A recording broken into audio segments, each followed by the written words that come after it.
Assalamualaikum warahmatullahi wabarakatuh. Selamat pagi, berjumpa lagi di video pembelajaran kita pada hari ini. Hari ini kita akan mereview apa saja sih pelajaran yang sudah kita pelajarin selama satu mid semester ini untuk persiapan kita menghadapi ujian mid semester ya. Oke, sambil menyimak silahkan dipersiapkan buku pelajarannya ya. Jadi tidak ketinggalan apa saja yang udah kita pelajarin. Oke, so before we start our study today, let's say basmalah, bismillahirrahmanirrahim. Oke, kemarin kita udah belajar di bab pertama yaitu tentang keruangan dan interaksi antar ruang dalam lingkup Indonesia. Ada beberapa subbab yang udah kita pelajarin. Yang pertama itu ada tentang ruang, kemudian tentang kondisi geografis Indonesia, dan yang terakhir itu adalah tentang potensi dari sumber daya yang ada di Indonesia. Oke. Kita mulai bahas dari materi kita yang pertama ya, tentang ruang ya. Menurut definisinya, ruang adalah wadah yang meliputi ruang darat, laut, udara, termasuk ruang di dalam bumi sebagai suatu kesatuan wilayah tempat manusia dan makhluk lain hidup melakukan kegiatan dan memelihara keberlangsungan hidup. Jadi ruang itu adalah lingkup dalam sebuah wilayah ya, atau tempat ya. Contohnya misalnya ruang di Indonesia berarti meliputi dari apa saja yang ada di Indonesia, berapa luasnya, berada di mana, kondisi geografisnya seperti apa, kondisi masyarakatnya seperti apa, dan lain sebagainya. Baik di darat, di laut maupun di udara. Dan bukan hanya tentang manusia tapi juga ya, seluruhnya ya, hewan, tumbuhan, dan lain sebagainya. Nah, konsep ruang dalam geografi ini memiliki pembagian ya, yaitu adalah tempat, lokasi, dan juga distribusi ruang. Nah, itu udah kita pelajarin kemarin ya, apa saja pengertiannya. Oke, kita masuk ke dalam kondisi geografis yang ada di Indonesia. Seperti yang udah kita pelajarin kemarin,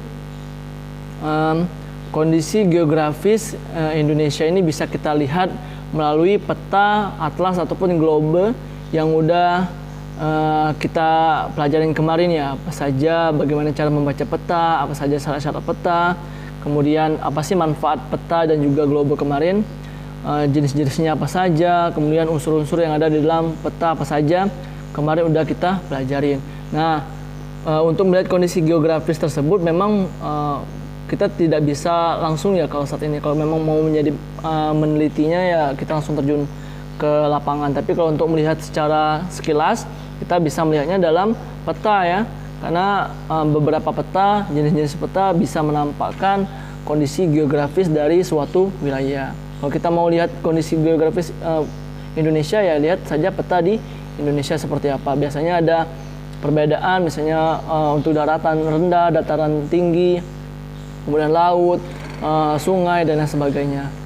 Nah, kemarin juga kita sudah belajar tentang syarat-syarat untuk menggambar peta ya, seperti conform, equivalent, sama ekuiditas. Kemudian barulah kita belajar kemarin tentang wilayah Indonesia secara garis besar ya. Kemarin kita udah bahas bahwa Indonesia merupakan negara kepulauan yang memiliki pulau kurang lebih ada 17.500 pulau, di mana Indonesia memiliki luas dari Sabang sampai Merauke, kemudian itu seluas 1 juta lebih kilometer persegi ya. Jadi sangat luas sekali wilayah Indonesia itu. Nah, letak geografis Indonesia kemarin kita udah belajar juga, terletak di 95 derajat bujur timur sampai 141 derajat bujur timur, dan juga 6 derajat lintang utara sampai 11 derajat lintang selatan. Secara garis besarnya, wilayah Indonesia itu terletak di wilayah Khatulistiwa, di mana posisi ini membuat kita memiliki iklim tropis ya.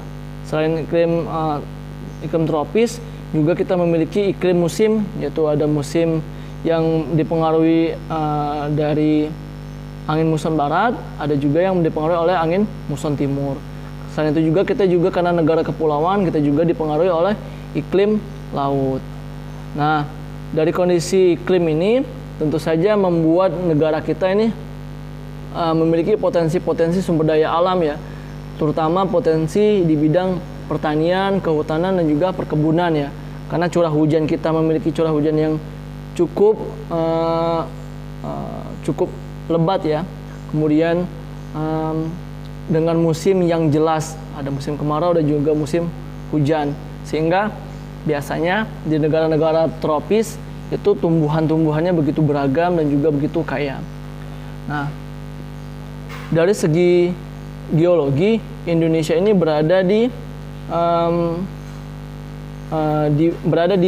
Indonesia berada di wilayah pertemuan dari dua deretan pegunungan lipatan muda dunia, yaitu rangkaian Sirkum Pasifik dan juga rangkaian Sirkum Mediterania.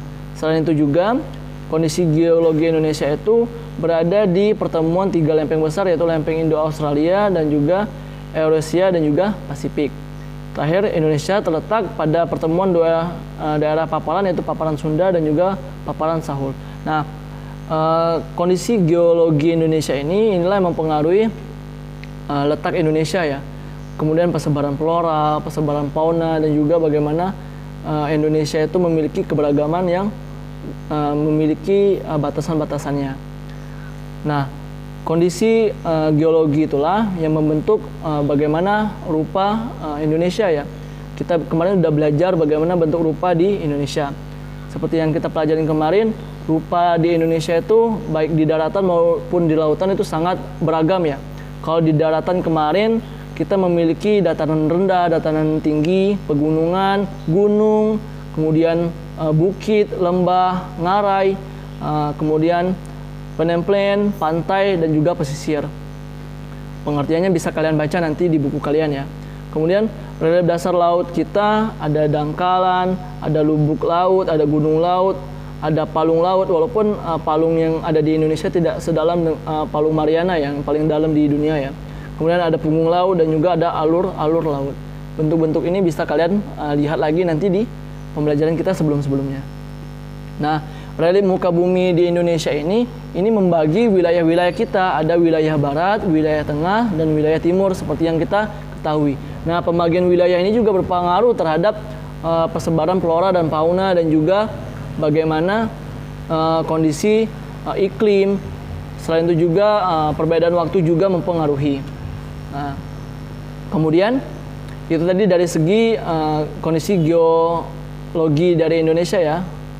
Nah, kalau kita berbicara lebih dalam lagi tentang tata air dan juga tanah yang ada di Indonesia, Indonesia juga memiliki keberagaman ya, walau bukan hanya sekedar negara kepulauan dan juga negara maritim, tapi dari segi tata airnya Indonesia memiliki keberagaman yang sangat luas.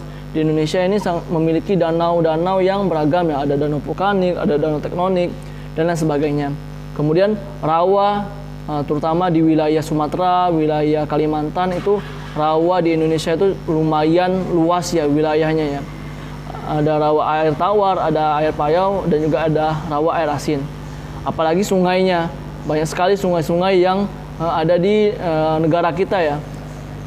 Di setiap pulau memiliki sungai-sungai yang menjadi ciri khas kotanya masing-masing. Kalau misalnya di daerah kita, di daerah Batu Raja ada Sungai Ogan, kalau di provinsi kita ada Sungai Musi yang terkenal ya, dan sebagainya. Dan juga Indonesia karena memang ya negara kepulauan, negara yang memiliki sumber mata air yang lumayan banyak, kita juga memiliki air tanah. Kemarin kita udah belajar bahwa air tanah itu memiliki dua jenis, yaitu ada air tanah dangkal, ada juga air tanah dalam. Ini biasa kita manfaatkan untuk kebutuhan sehari-hari kita, untuk air minum, untuk mencuci dan sebagainya ya, untuk sumur bor ya, biasanya kita buat sumur bor ataupun sumur biasa. Nah, untuk perairan air asin kita ini memiliki luas seperti yang udah kita bahas tadi. Indonesia sebagai wilayah maritim memiliki perairan air asin yang luas ya. Seperti yang kita ketahui, Indonesia diapit dua samudra, Samudra Hindia dan juga Samudra Pasifik. Ya tentu saja memiliki luas yang begitu menakjubkan ya. Kemudian laut kita juga kaya banyak sekali laut-laut yang ada di sekitaran kita, negara kita ya. Ada Laut Jawa, laut dan sebagainya. Kemudian ada juga selat ini antar pulau ya, dan kemudian ada juga teluk. Jadi Indonesia sebagai negara kepulauan ini sangat lengkap sekali di bidang ataupun dalam segi bentuk geografisnya. Nah, untuk tanah Indonesia ini sangat subur sekali ya. Seperti yang udah kita pelajarin kemarin, Indonesia dengan banyaknya pegunungan berapi itu menjadikan tanah kita itu menjadi tanah yang cukup subur untuk menjadi wilayah pertanian, perkebunan juga hutan kita ya, begitu kaya. Nah, dari jenis-jenis tanah kemarin kita udah bahas, ada beberapa jenis tanah dari tanah aluvial sampai tanah humus. Kemudian kita juga kemarin sudah belajar ciri-ciri dari tanah subur itu apa saja sih yang bisa kita lihat, mulai dari unsur haranya ada apa enggak, kemudian airnya ada apa enggak, dan juga struktur tanahnya baik atau tidak untuk tanaman. Kemudian kita kemarin juga udah belajar tentang manfaat dari tanah ya, apa saja sih tanah itu sebagai ruang ya. Kemarin kita sudah belajar bahwa tanah itu memiliki peranan sebagai penyedia unsur hara, kemudian penyedia makanan untuk biota tanah, kemudian sebagai habitat hidup untuk kita berkegiatan, kemudian aset ekonomi kita juga, dan lain sebagainya. Nah, kemudian kemarin juga kita sudah belajar tentang keragaman flora di Indonesia. Tadi udah saya singgung sedikit bahwa pembagian wilayah di Indonesia akibat kondisi geografisnya seperti itu tadi, maka persebaran flora dan fauna juga menjadi faktor ya yang ditentukan oleh perbedaan wilayah tadi. Nah, di Indonesia ini ada dibagi menjadi wilayah seperti pembagian wilayah tadi, ada bagian barat, tengah, dan juga timur. Nah, untuk flora, kita bahas dulu yang flora. Flora di Indonesia ini sangat kaya ya. Di Indonesia terdapat 60% dari sekitar 2 juta spesies tumbuhan yang telah dikenali di dunia. Nah, persebaran flora ini tadi tergantung dari wilayah, iklim, dan juga kesuburan tanah dari tiap-tiap wilayah yang ada ya. Sebagaimana kita ketahui bahwa wilayah timur dan wilayah barat tanamannya juga berbeda-beda, tidak sama ya, karena memang perbedaan iklim, perbedaan struktur tanah, kemudian perbedaan wilayah juga menentukan persebaran dari flora. Dan juga dipengaruhi oleh biotik dari pengaruh makhluk hidup, seperti yang kemarin sudah saya jelaskan bahwa hewan itu biasanya memakan tumbuhan, kemudian atau buah-buahan, akhirnya biji ataupun tanaman tadi tersebar ke suatu daerah terus menerus sampai akhirnya tersebar. Nah, persebaran flora dan yang ada di Indonesia yang tadi dibedakan berdasarkan 2 hal, yaitu Indo-Malayan dan juga Indo-Australian. Indo-Malayan ini yang meliputi tanaman yang ada di kawasan Indonesia bagian barat. Kalau Indo-Australian itu tanaman yang ada di bagian timur ya. Nah, yang di tengah itu barulah flora pelarihan biasanya tadi, karena tadi persebarannya dipengaruhi oleh iklim ataupun makhluk hidup. Kemudian untuk keragaman fauna di Indonesia, kemarin sudah kita pelajarin bahwa fauna di Indonesia itu dibagi menjadi 3 juga, yaitu ada fauna asiatis yang ada di bagian barat, kemudian ada fauna australialis yang ada di bagian timur, dan yang ada di tengah namanya fauna peralihan. Nah, kemarin kita juga udah bahas apa saja sih contoh-contoh dari hewan-hewan tersebut. Misal contoh yang ada di bagian barat seperti orangutan, gajah, banteng. Nah, biasanya ciri-cirinya ini binatangnya menyusui. Kalau yang di bagian barat ya, kemudian terdapat banyak jenis kera, kemudian biasanya hewan mamalia bergantungnya sedikit dan lebih banyak kepada hewan-hewan yang besar. Sedangkan di Australialis atau bagian timur itu contohnya seperti burung kasuari, burung cendrawasih, komodo dan sebagainya ya. Nah, itu banyak sekali hewan-hewan yang menyusui. Ada kanguru kecil ya di Papua itu ya. Kemudian ikan air tawarnya lebih sedikit, kemudian banyak burung-burung karena memang hutannya masih terjaga ya, dan lain sebagainya. Banyak hewan yang berkantung ya. Setelah itu, setelah kita mempelajari tentang keragaman kondisi geografis yang ada di Indonesia, tadi tentang letak, tata air, tanah, kemudian keragaman flora dan fauna, kita juga belajar tentang potensi sumber daya alam yang ada di Indonesia. Kemarin kita udah belajar tuh apa sih pengertian dari sumber daya alam. Kemudian kita kelompokkan juga sumber daya alam itu ada berbagai macam jenis ya. Kemarin kita bagi menjadi 5 jenis. Ada sumber daya alam berdasarkan kemungkinan pemulihannya, ada sumber daya alam berdasarkan materinya, kemudian sumber daya alam berdasarkan habitatnya. Selain itu ada juga berdasarkan bagian atau bentuk yang dapat dimanfaatkan, dan terakhir itu adalah berdasarkan daya pakai dan nilai konsumsinya. Nah, ini nanti bisa kalian review kembali, dibuka kembali materinya di buku kalian. Terakhir kita kemarin belajar tentang apa sih potensi Indonesia di bidang sumber daya alam. Kemarin ada 4 hal yang kita bahas, yaitu di bidang pertanian, di bidang perkebunan, kehutanan, dan pertambangan. Di bidang kepertanian kemarin kita udah belajar bahwa Indonesia ini memiliki luas lahan yang memiliki potensial luas lahan yang sangat menakjubkan ya, saking luasnya ya. Tapi memang masih belum bisa dimanfaatkan secara penuh karena memang mungkin faktor teknologi, faktor sumber daya manusia, dan lain sebagainya. Kondisi iklim juga tadi kita udah belajar bahwa mempengaruhi bagaimana tanaman tersebut bisa tumbuh. Selain itu juga kita juga membahas tentang perkebunan ya. Kemarin kita bedakan juga nih pertanian sama perkebunan. Kemarin berdasarkan skala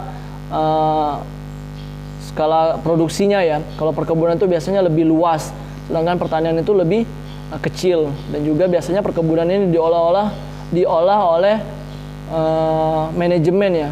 Ada kepalanya, ada manajernya, ada asistennya, ada petaninya, dan lain sebagainya. Jadi ada pengelolanya. Jadi memang perkebunan itu biasanya lebih manajemennya lebih baik daripada yang pertanian secara individual. Nah, contohnya kemarin, misal contoh tanaman perkebunan seperti teh, kelapa sawit, karet, coklat, dan lain sebagainya. Nah, kemudian kemarin kita juga bahas tentang kehutanan yang ada di Indonesia ya. Hutan yang ada di Indonesia seperti yang kita ketahui begitu kayanya ya.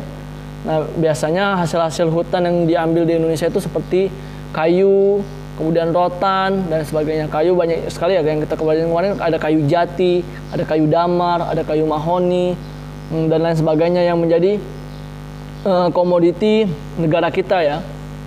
Nah, yang perlu diketahui bahwa dalam pemanfaatan hutan ini, tentu saja kegiatan rehabilitasi atau penghijauan kembali hutan itu sangat penting.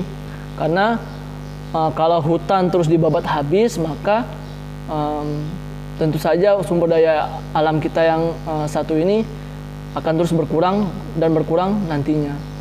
Nah, di bidang pertambangan, tentu saja kita kaya sekali ya. Apalagi di bidang sumber daya pertambangan ini ada beberapa hal yang kita impor ke negara luar ya, negara asing ya. Dan juga bisa kita manfaatkan di negara kita sendiri. Ada beberapa contoh kemarin yang udah kita pelajarin beberapa, yaitu minyak bumi dan juga gas, kemudian batu bara, ada pasir besi, ada emas, ada timah, ada tembaga, ada perak, ada aspal, ada belerang, dan lain sebagainya yang menjadikan negara kita begitu kaya ya. Jadi dengan kondisi geografis Indonesia ini, kondisi ruang yang ada di Indonesia ini, bisa diartikan bahwa negara kita merupakan salah satu negara yang kaya dengan potensial sumber daya alamnya yang begitu melimpah. Tata letak negara kita juga begitu strategis ya, berada di garis khatulistiwa dengan suhu atau iklim tropisnya yang membuat negara kita menjadi negara yang kaya akan floranya, begitu juga dengan faunanya, dan juga membuat negara kita berada di kondisi di mana memiliki sumber daya alam yang melimpah, baik itu di bidang pertambangan, pertanian, perkebunan, dan juga kehutanan. Oke, so itu gambaran umum ya dari materi kita kemarin ya, secara ringkas. Untuk lebih detailnya silakan kalian buka kembali buku kalian tentang keruangan dan interaksi antar ruang dalam lingkup Indonesia, tentang 3 subbab, yaitu adalah tentang ruang, kemudian kondisi geografis Indonesia, dan juga tadi potensi sumber daya alam yang ada di Indonesia. So, tetap semangat belajarnya, jangan males-malesan untuk terus membaca. Itu tadi hanya gambaran besar ya. Jadi untuk lebih detailnya sekali lagi silakan buka buku kalian, dibaca kembali untuk persiapan mid semester kita nanti. Oke, so terus semangat, sekali lagi jangan kendor walaupun kita dalam kondisi yang seperti saat ini ya. Oke, kita akhiri dengan lafaz hamdalah, alhamdulillahirabbil alamin. Sampai jumpa di video pembelajaran berikutnya. Saya Ahli, wassalamualaikum warahmatullahi wabarakatuh. See you.